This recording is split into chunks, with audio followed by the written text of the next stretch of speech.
July 4th will be celebrated by succeeding generations as the great anniversary festival. It ought to be commemorated as the day of deliverance by solemn acts of devotion to God Almighty. It ought to be solemnized with pomp and parade, with shows, games, sports, guns, bells, bonfires, and illuminations from one end of the continent to the other, from this time forward, forevermore.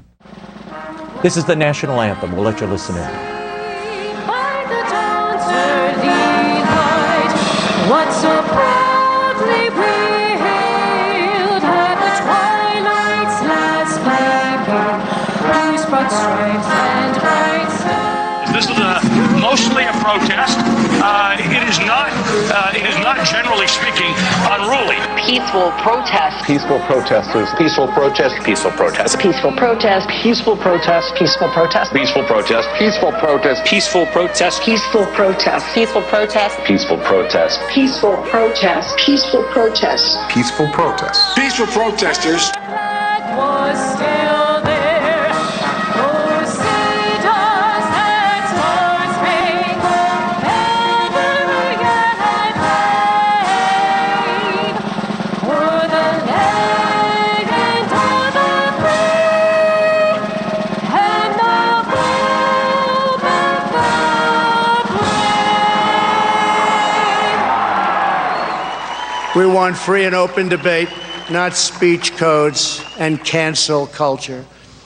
We embrace tolerance, not prejudice. We support the courageous men and women of law enforcement.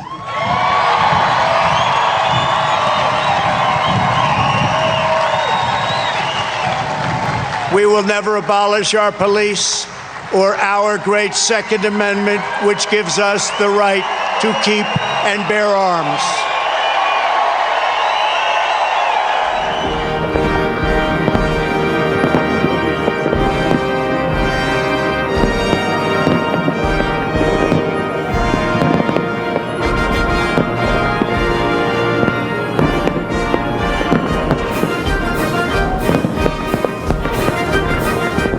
CNN's Chris Cuomo said, "Show me where it says protesters are supposed to be peaceful."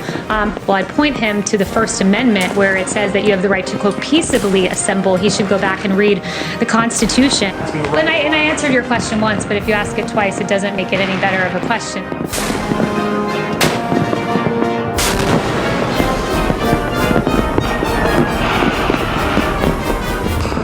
The Democrat Party has a history of anti-Americanism.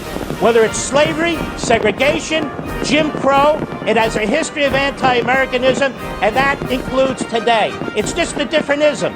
It was the Confederacy then, now they're dancing with the Marxists. Whether it's Black Lives Matter or Antifa,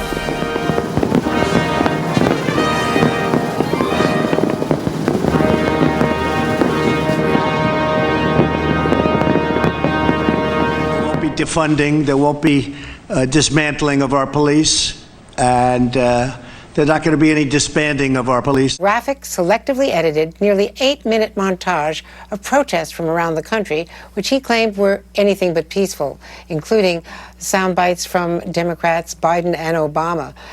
Clearly very political and highly edited. It's important to know their names. It's important to see their faces. And may we all hold in our prayer and keep close to our hearts the families of Natalia Wallace, who was 7, Makai James, who was 10, Vernado Jones Jr., who was 14, Sincere Gaston, who was 1, Lena Nunez, who was 10, Amaria Jones, who was 13, Devon McNeil, who was 11, and Secoria Turner down in Atlanta, who was 8. Let's make sure we have peace in our streets this weekend and hold these families in our prayers. Thank you.